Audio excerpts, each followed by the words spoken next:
We are absolutely delighted to have Richelle Flanagan here today to talk to us about diet and nutrition. Richelle is a registered dietitian. She's a Parkinson's advocate. She is registered with the Irish Nutrition and Dietetics Association. She's also a member of the Dublin branch. She herself was diagnosed with young onset Parkinson's 4 years ago. She is a World Parkinson Congress Ambassador.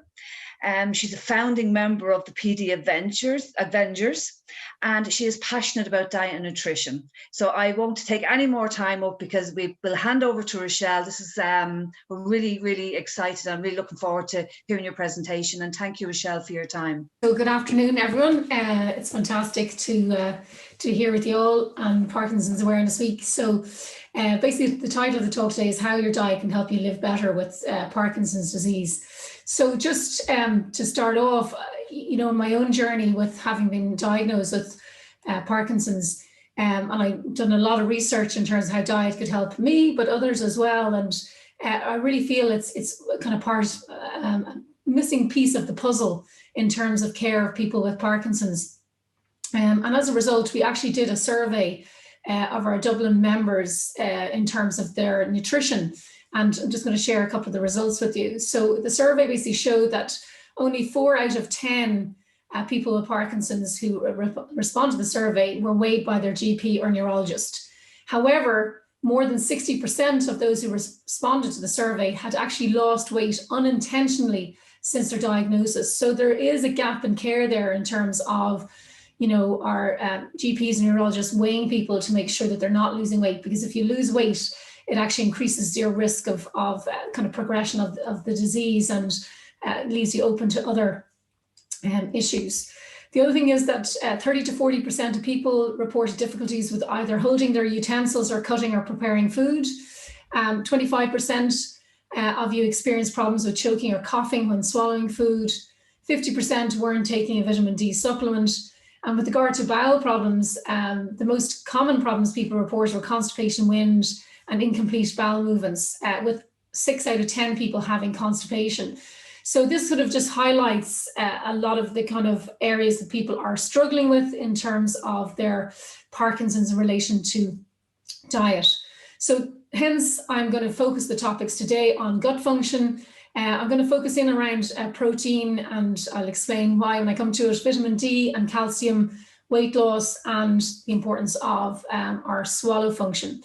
So first up is the gut function. So I just want to explain in terms of when you eat your food, obviously it gets masticated in your mouth, it goes down through your esophagus, into your stomach, and then into your intestines, where it is digested down, and then the nutrients basically pass from your intestines into your bloodstream, and then travels around your body to have impacts on your organs all around your body, including your brain.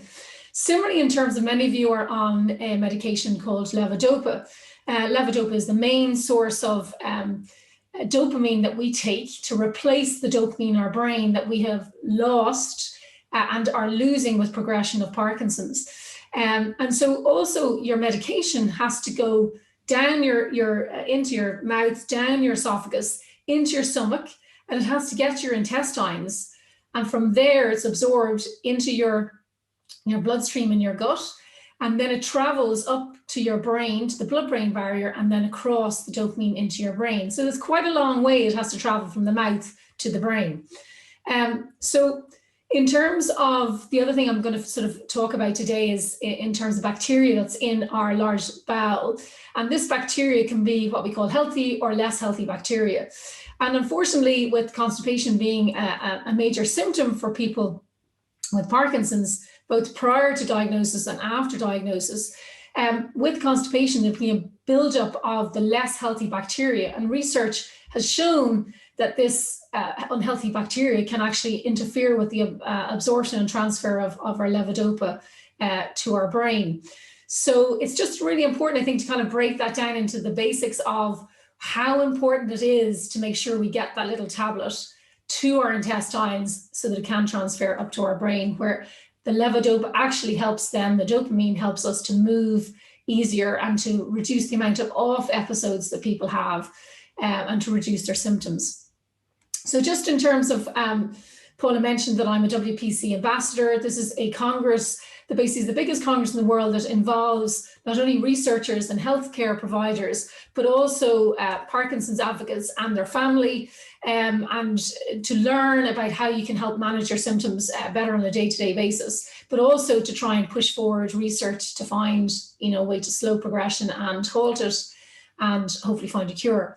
But there was a presentation at that Congress that I attended in Kyoto in 2019, which basically showed that many people with Parkinson's, report that they don't have constipation. So they show here that the prevalence of constipation in people with Parkinson's, the median range is between 40 to 50% of people. So when they asked people subjectively through surveys whether they were constipated or not, 33% of people with Parkinson's in their survey, in their study, said that they didn't have, that they were constipated. But actually, when they did what we call an objective test, where they gave people radioactive isotopes to actually swallow, and then they were able to watch the stool in the bowel, it actually showed that 79% of people actually were constipated. So a lot of people with Parkinson's, over the years, they've been constipated. They actually, they've got used to their bowel movements being, erratic or being only, 3 times in the week.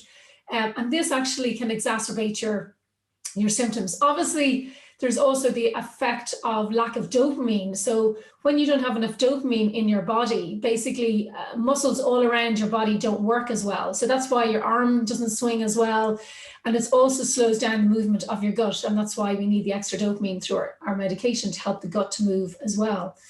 So I suppose in terms of from a diet point of view, there are things that we can do to help move and stimulate the gut and to reduce the constipation, and thereby help us to have less symptoms and basically feel better. So obviously with lockdown, people are, being more sedentary, possibly, are not looking after their diet as well as they should be.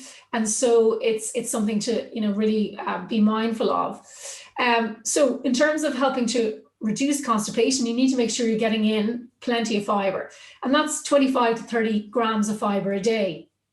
Now, most people with Parkinson's don't meet anywhere near that amount of fiber in the day. Most people in Ireland don't meet that amount of fiber. People are probably reaching 15 grams or so a day. And what's also important is the type of fiber that you get in. So soluble and insoluble fiber. So just showing you here in terms of soluble fiber is basically fiber that kind of creates a sort of a gel consistency in our stool. So it helps us move more easily through our bowel. And you can get this from your fruit and vegetables. So these are, obviously all different servings of fruit and vegetables. So you should be trying to get at least 5 servings of fruit and vegetables a day, up to 7, and possibly even more in the day. So you can, put some strawberries on your breakfast in the morning. You can have a couple of pieces of fruit mid-morning. You can have salad with your lunch. You can have vegetable soup, and you can have frozen or fresh vegetables with your evening meal. And that will easily help you get to your 7 servings a day. The other form of soluble fiber you can get is from porridge oats, and also from pulses like chickpeas, kidney beans, lentils, those kind of foods, protein foods. And then you've got insoluble fiber. So insoluble fiber is basically like nature's natural broom. It's the roughage in our diet and the fiber that helps to sweep the stool out of our bowel as such. And that you will get from your whole grains. So that'll be your whole grain breads, your whole grain pastas, your whole grain rices, your whole grain flours. If you find that a lot of your plates are white, it means that you're not getting enough whole grains in your diet. So if you're getting white breads, white pastas, white rices, they are low in fiber and will not help to move your bowel as well as the whole grain sources. So other sources of insoluble fiber you can get from, there's a whole range of different grains that you can try. So quinoa, millet, rye, wild rice, corn, bulgur wheat, buckwheat. These are all different types of whole grain insoluble fibers that will help to move your bowel. The other thing that's really important is fluid. So fluid is really important because if you have lots of fiber in your bowel but don't actually put fluid in, you'll end up bunging yourself up more. So the fluid helps to kind of loosen the stool as well to help it move more easily. And then in terms of laxatives, so do not be afraid of using laxatives, because obviously people are always afraid of using laxatives because it might make their bowel lazy. The reality is, with Parkinson's, we have lazy bowels anyway, because the muscles aren't moving as well because of the lack of dopamine. So if you find that the natural way, using, you know, diet and fluid, isn't working, it's okay to use a laxative to give you that bit of extra help. And in fact, research has shown that laxatives, in a study that was done in King's College London, that laxatives can actually help reduce the symptom of rigidity. So do not fear laxatives, but do talk to your neurologist about, you know, which ones to take, etc. So in terms of the fluid, you know, making sure that you take, if you're taking medication, say the levodopa, you need to make sure you take it with at least 200 mils, maybe 400 mils of water or fluid. And it could be fizzy water or soda water. And sometimes the fizz has been known to help to stimulate the swallow, but also might help to help the absorption of the tablet in the bowel as well. And also vitamin C source like orange juice can help to absorb the levodopa tablet more efficiently as well. But the main thing is to make sure that you get enough fluid, because for a number of people, the tablet can be stuck at the back of their mouth. So you need to make sure that the tablet gets washed down your gullet and down into your stomach, because it needs to get to your intestines, as I mentioned.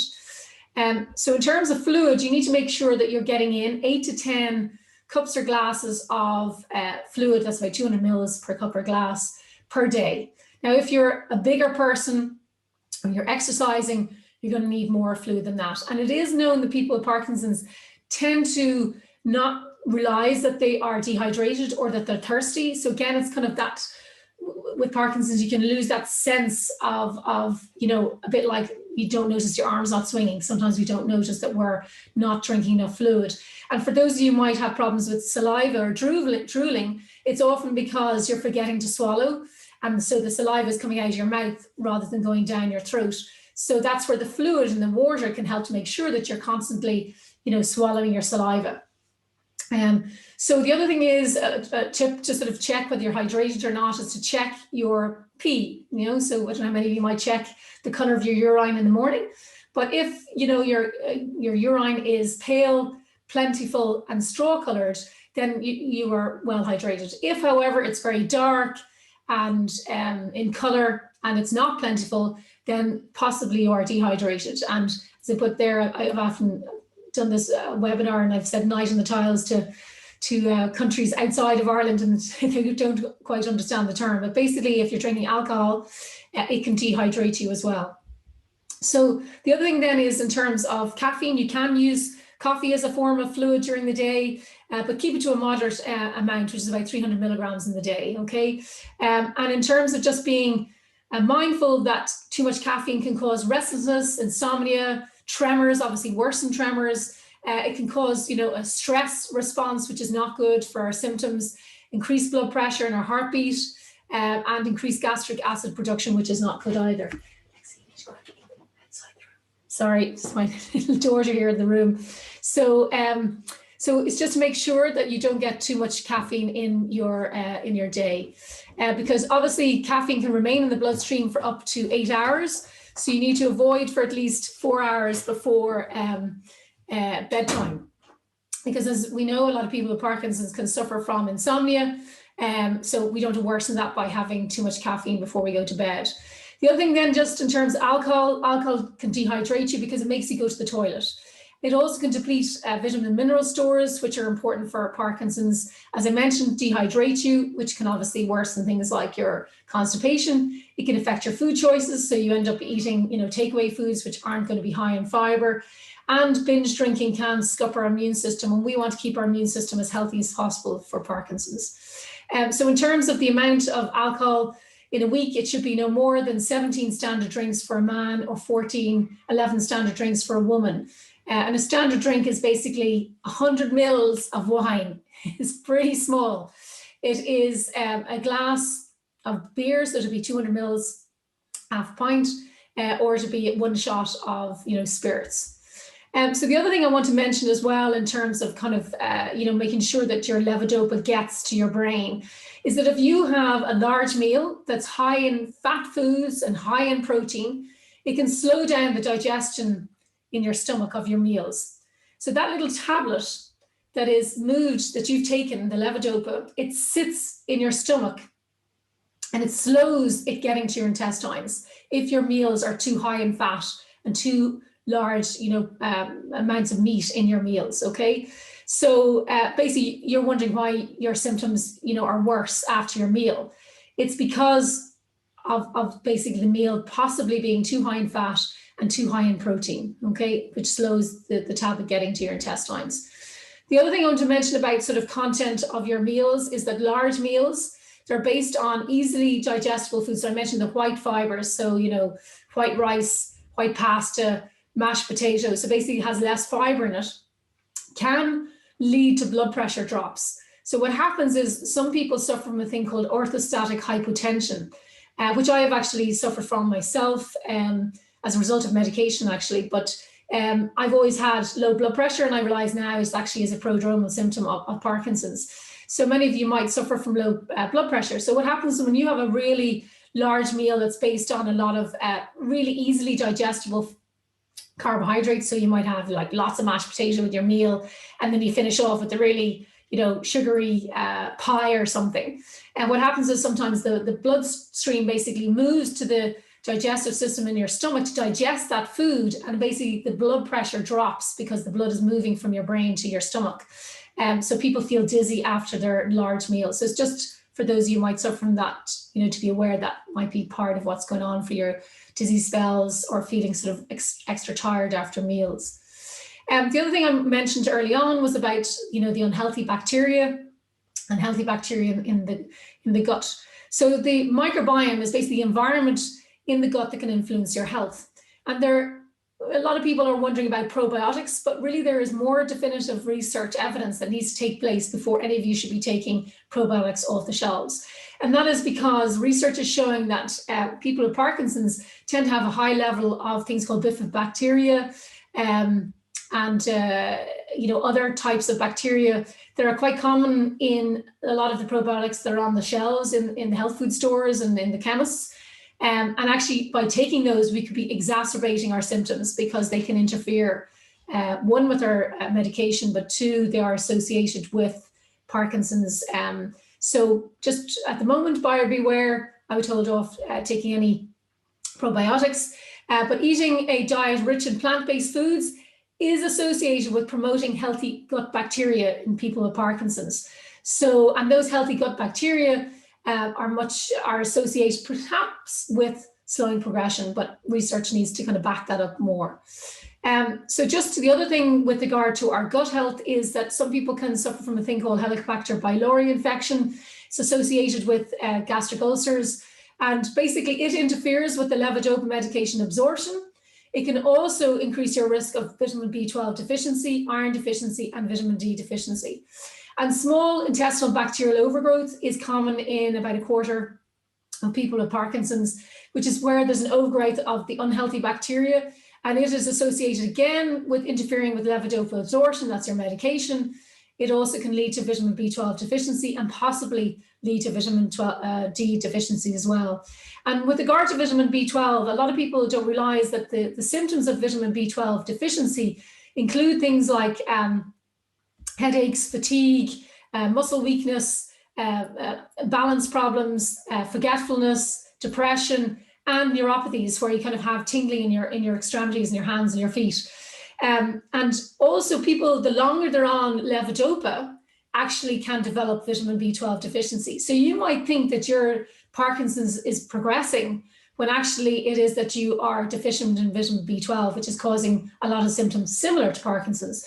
And also as you get older, unfortunately, our guts aren't able to absorb vitamin B12 as well. And so age can also lead us to having more vitamin B12 deficiency. So this is something you should talk to your consultant about.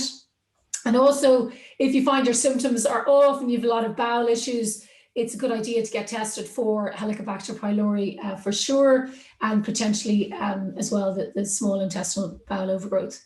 So the other thing I'm going to mention is just about protein, because I've mentioned there about, large meals containing protein can interfere with sort of, your digestive system. So I'm going to talk a little bit about how protein impacts us. But in terms of the positives of protein, protein is really important because it combats fatigue, because protein contains iron. Protein also helps to keep you fuller for longer. So those of you who might be, wanting to reduce your weight a bit, and in terms of retaining muscle mass. So a lot of people with Parkinson's have a thing called sarcopenia, which is where we lose our muscle. And unfortunately, from the age of 30 onwards, most people, even without Parkinson's, start to lose muscle strength unless they're exercising and making sure they're keeping up a good diet. But people with Parkinson's have a higher risk of developing this loss of muscle. So protein in the diet helps to combat that. The other thing about protein is basically your immune cells are made for protein. And if you don't have enough protein in your diet, it affects your immune system, can result in increased infections. And people who are at most risk of protein deficiencies are those who are kind of taking, food restriction, like, trying to lose weight, vegetarians and vegans who maybe are not making sure they get enough vegetarian source of protein in their diet, and people maybe with Parkinson's who are doing a lot of exercise and aren't taking enough protein in their diet as well. And iron isn't required that you get from your protein to mount an effective immune response. And people with iron deficiency anemia are more likely to develop infections. So that's important for all types of infections, including the likes of COVID. Now, on the flip side, unfortunately, with protein, foods, they can interfere with the absorption of our levodopa, basically at the gut level, so crossing the gut into the bloodstream, but more importantly, they interfere with the transport of your levodopa from the bloodstream across your blood-brain barrier. So that's because proteins, basically your foods like chicken, fish, meats, they break down to a thing called amino acids, and that's what basically interferes with levodopa to crossing the brain into the brain. So we advise that you take your levodopa half an hour to an hour before your meals or an hour to 2 hours after your meals. To avoid drinking milk with your meals, because milk contains protein as well. And as I mentioned, to avoid protein-heavy meals. Now, the thing about the timing, if you're taking tablets 3 times a day, you can manage this. If you're taking levodopa 5 or 6 times a day, it becomes a bit more difficult. So at that stage, it might be that, your consultant needs to be looking at other ways of getting levodopa. And there are, gels and ways of kind of getting levodopa directly into the gut. There's now, sprays that they're looking at and things like that as well. And just to say to you, for those of you who are taking Matapar, it came to light when we were developing a diet sheet for people with Parkinson's, and there was a Parkinson's member who reviewed it and said, I didn't realize that I had to take my Matapar, separate to my meals. It actually says in the medication to take it with meals. So I actually chased this up with with Roche, who produce the Matapar, and also with the HPRA, which looks after the medications in Ireland, and raised it with them because in other countries they advise that you take it out, separate to your Matapar medication. And it turns out that this is actually was in the process being changed, but in the insert in the Matapar box, it still said to take it with your meals. So if you're taking it with your meals, you should find now, if you take it separate to your meals, that your symptoms actually improve. So basically Roche have changed that now, and they have done a circular out to pharmacists to let them know. So just to let you know that for those of you. So in terms of protein, this is kind of typical Irish meals, lots of meat on our plate. Really what we need to be doing is getting to this size, okay? And also you should be kind of keeping your protein to about 1/3 of your plate, and the rest of it should be your whole grain foods and your fruit and vegetables. So if, Irish people tend to eat way too much protein, so we need to reduce that down, and you might find that actually helps improve your symptom control as well. The other thing is for some of you who are really struggling with symptoms, and it tends to happen the longer you have Parkinson's, but there are some young onset people who, notice this early on as well, or people who are even, diagnosed older, but they haven't progressed as far just yet, sometimes find that their symptoms they can't control them. So for those of you who, want to play golf during the day, not that we can at the moment, but when you can, or want to be more on during the day, or if you're working, often we would advise that you could look at doing a protein redistribution diet, where basically you have more of your protein in your evening meal so that it doesn't interfere with your levodopa during the day. Now, the only caveat around that is if you're having a large protein meal in the evening, it could switch you off more. So it means that you might have less mobility in the bed at night time and not being able to get up to go to the toilet and things like that. So it might be that you would need a rescue sort of dose of medication, and sometimes that's when Matapar can be used, or sprays and that to help you in the middle of the night to be able to turn on so you can, you know, move in the bed or get up to go to the toilet. What I would say is, though, for people is maybe, you know, the first port of call if you've a lot of, you know, symptoms during the day and you find your medication isn't working so well, is to have a look, do a little food diary and have a look at how large your protein is in your meals, and to spread it out across your 3 meals and see if that helps as your first port of call. And in terms of a protein redistribution diet, I wouldn't be doing it on your own. I would ask a dietitian to help manage that with you and to give you guidance. So the next thing is just about vitamin D. As the survey said, you know, only 15% of people were taking vitamin D. So vitamin D is very important. There's evidence around COVID that, you know, people who are not deficient in vitamin D are less likely to get COVID and less likely to do, to do better than people who are deficient in vitamin D. The other thing is that people generally with Parkinson's don't take enough vitamin D, and that's the same, to be honest, still across the board, even people without Parkinson's. Bone health is really important. Vitamin D is really important for bone health. And unfortunately, with people with Parkinson's, we have a higher prevalence of bone disease in terms of osteoporosis. And also there is some research showing that maybe vitamin D is neuroprotective. So lots of reasons to make sure we take vitamin D.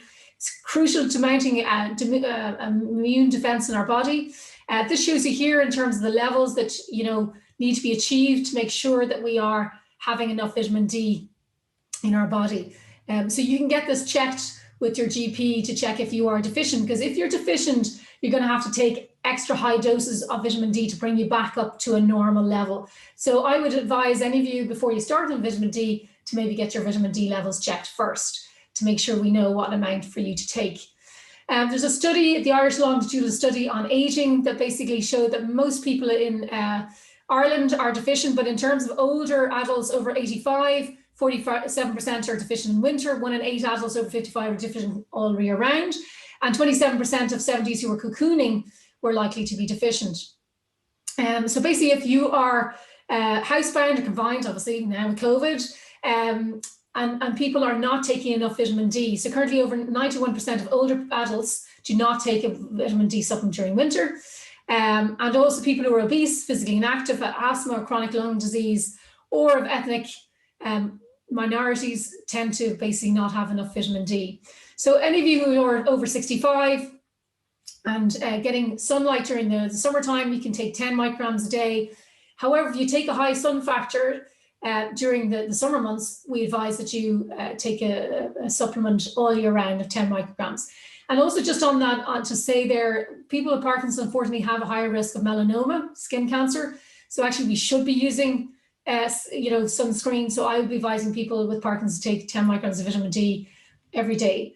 Now just be mindful, if you take some of the fortified milks, they have vitamin D in it as well, so that you don't over supplement. If you're housebound and getting no sunlight, 15 micrograms a day is what we advise. And basically, if you're over 65, 15 micrograms a day is what we advise. So in terms of osteoporosis in Ireland, without even having Parkinson's, 1 in 2 women over the age of 50 are at risk of having osteoporosis. So unfortunately, put Parkinson's on top of that, and we have an even bigger issue. And people with Parkinson's, obviously, they have a risk of falls. So you want to keep your bones as healthy as possible, because if you have Parkinson's and fall and break a bone and end up in hospital, the average stay is 16 days, and that will definitely put you back in terms of your symptoms. So the other thing is making sure that you get calcium in. So the vitamin D basically helps you absorb your calcium. And basically calcium helps to help muscle and nerve function and your blood pressure. So getting in 3 servings of calcium-rich foods a day is important to help our bone health. And the last thing then, just in terms of weight loss, is just something to keep in mind. And obviously with a lot of symptoms that people have, I'll see if I can play this. So this is a colleague of mine in the UK, a PD Avenger called Matt Eagles. And here he is trying to eat his meal. He's not using any forks or knives that are weighted. You can get weighted cutlery that helps you better, say with tremors. He's dyskinetic at the moment, so this is obviously, you know, causing issues. So dyskinesias, dystonia, tremors, even rigidity can basically increase the energy that you are expending. And so that means that you can lose weight. So it's something to be aware of, is that your symptoms alone can actually lead to weight loss. So the other thing I'm going to talk about now is in terms of swallowing. And this also impacts weight loss. So if you are having problems in terms of swallowing your food, it can put you off eating. And also, you know, people who are on a modified diet for swallowing issues, you need to make sure that it's what we call supplemented, so that there's enough calories in your dysphagic diet to make sure that you are not losing weight. And that's again where a dietitian can help you. But in terms of swallow, an awful lot of people with Parkinson's do not realize that they have swallow issues. So this again was presented in the WPC, that up to 90% of people with Parkinson's have swallow issues and are not aware of them, okay? And it's present from the early stage of illness. No matter what age you are, you potentially have swallow issues. And in my own case, I'm just going to take a drink of water because I find I can get dry and it affects my swallow.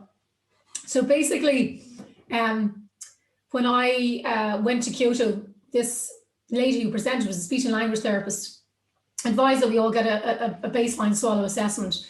I asked for one. It took quite a while to get it. I eventually got the swallow assessment, and it actually said that I had the swallow of a 65-year-old and not that of someone who was 50. So, you know, it can impact us quite severely. So I would definitely advise that you get a referral to a speech and language therapist, because unfortunately, one of the biggest killers of people with Parkinson's is dysphagia, swallow-related issues in terms of food going down into our lungs and causing infections, and also in terms of suffocation, unfortunately, and also nutritional disorders in terms of not getting a diet that is sufficiently, as I say, supplemented.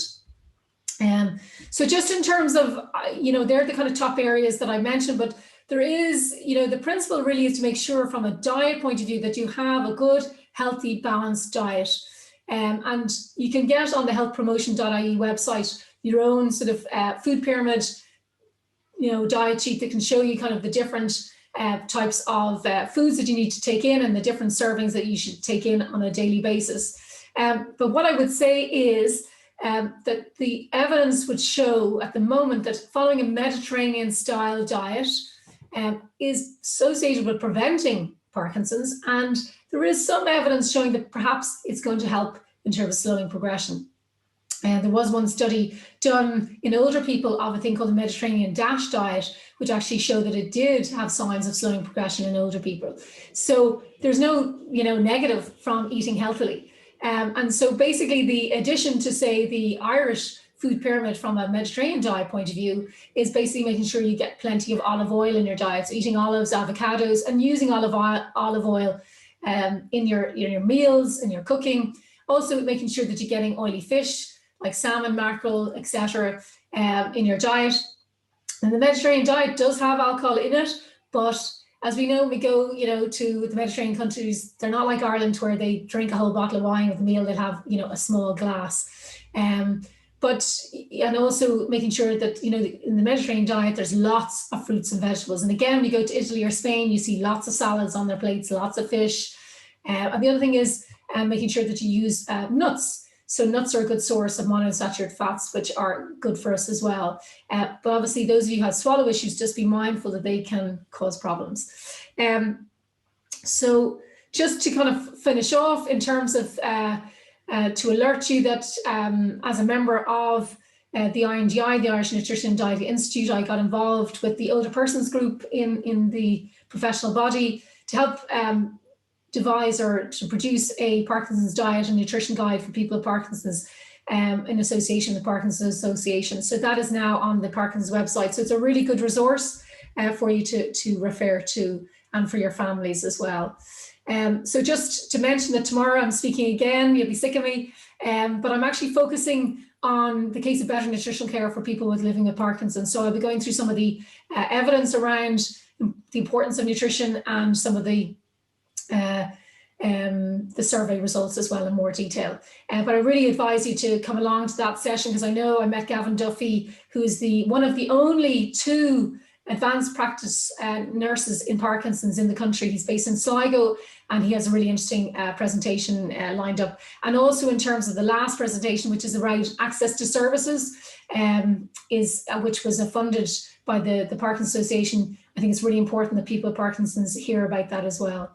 And just to mention that I'm speaking at a thing called the World Parkinson's Virtual Congress, which is coming up in May. And those of you who are members of the Parkinson's Association, the Dublin branch are offering a few free places to go to this conference. It has some fantastic things for both family members, but also people with Parkinson's, and also lots of research. So if you want to email Dublin membership at parkinsons.ie about that, and I'll be speaking myself again about diet, but there's lots of different PD Avengers and WPC ambassadors I know are fantastic speakers talking about living with Parkinson's. So just the acknowledgements with regard to some of the people in the presentation, and that's the end there. Thanks very much for your attention. Richelle, you mentioned that doctors don't always weigh people. You found that in the survey. What about B12 and other deficiencies? Do people need a checklist when they visit a GP to discuss these type of checks? Yeah, actually, I do. I think it's a good idea that there would be a checklist, and maybe it's something we can do with the Parkinson's Association. I think, yeah, there's lots of things that should be asked. I think one of the main things as well is to ask for a referral to a dietitian. And unfortunately, in the survey, it showed that only, I think it was 1 out of 10 people actually asked for referrals to a dietitian. I think that's because a lot of people with Parkinson's don't realize the impact that actually diet can have to improve their symptoms.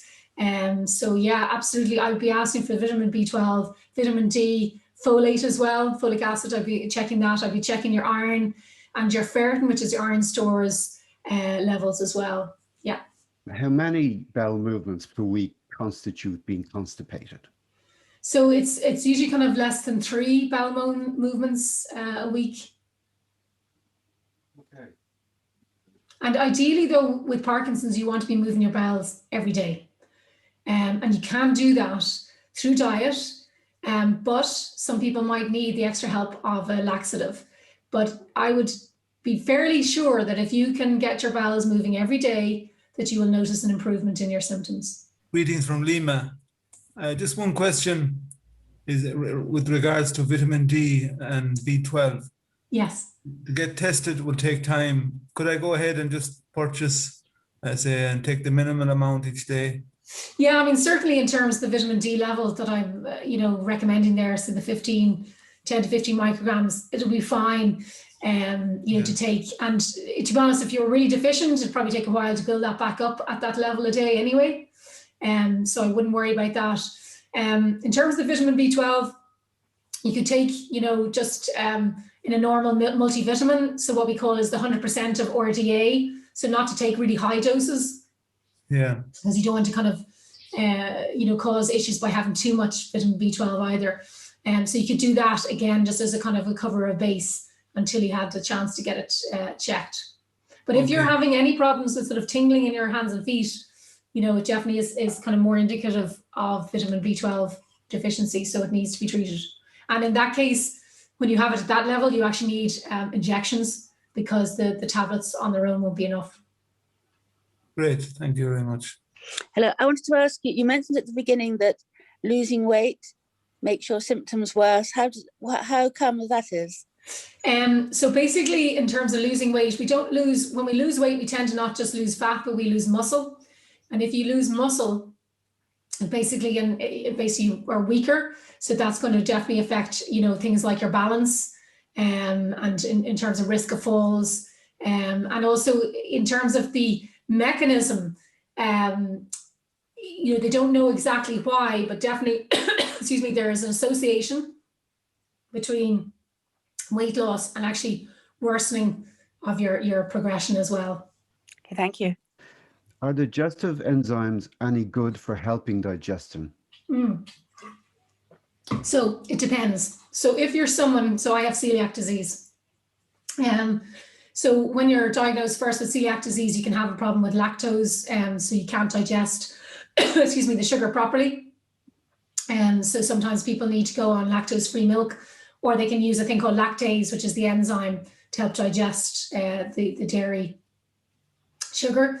In terms of other digestive enzymes, the only reason I'd be taking them is that people have issues, say, in terms of wheat intolerance, where they can't actually digest some of the sugars in some of the wheat foods. And similarly, if they have problems digesting certain sugars that are in fruits and fruits in general, maybe some of the vegetables or pulses. So really, that's quite specific.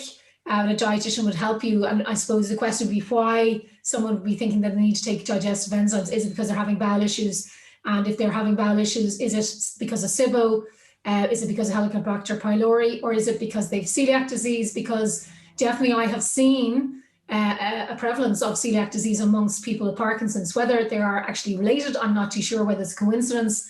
I myself feel that there is some connection, a bit like inflammatory bowel disease is actually been shown to be a risk factor for Parkinson's. However, people who take anti-inflammatory medications for inflammatory bowel disease lose that risk. So definitely there's a link between the gut brain. So in answer to the question, I'd need a bit more detail to see why they would be looking at digestive enzymes, but they can have a place depending on what your symptoms are. Is I hear you say that there's a booklet on all those information from Parkinson's Association? Yes. So if you go onto the website, it's up on the Parkinson's Association website. And also it's on the INDI, the Irish Nutrition and Dietetic website, which is indi.ie. And just in terms of, getting to see a dietitian, obviously, as I say, ask your team to refer you either in the hospital setting, or you can do it through the community, through your GP. And just be really determined about it, and also by getting referral to speech and language. Unfortunately, in Ireland, the care for people with Parkinson's in terms of multidisciplinary approaches is pretty poor. So we need to shout louder for it. And then the other option is you can go and see a dietitian privately, which again, you get information about that on the INDI website. But the diet sheet has a lot. It's a good source of information that will help you all. Richelle, thank you for that very informative presentation. I'm just noticing that this presentation has the highest number of attendees, which is very interesting. So it obviously really emphasizes the need for more information around diet and nutrition. So we will be taking that on board. And again, the diet and nutrition guidelines on the website is very good, very informative. So please do go and have a look at that. You can also, if you want more information, Richelle is speaking tomorrow. So join in and you can listen to her talk there. Again, I want to thank you all for making this week's success, and we are delighted with the attendance and participation. So I hope you all have a good day. We'll see you tomorrow afternoon. And Richelle, thank you. Really appreciate it. And Kieran, again, thank you for your time today as well. Take care. Have a good day, everybody. Thanks very much. Bye.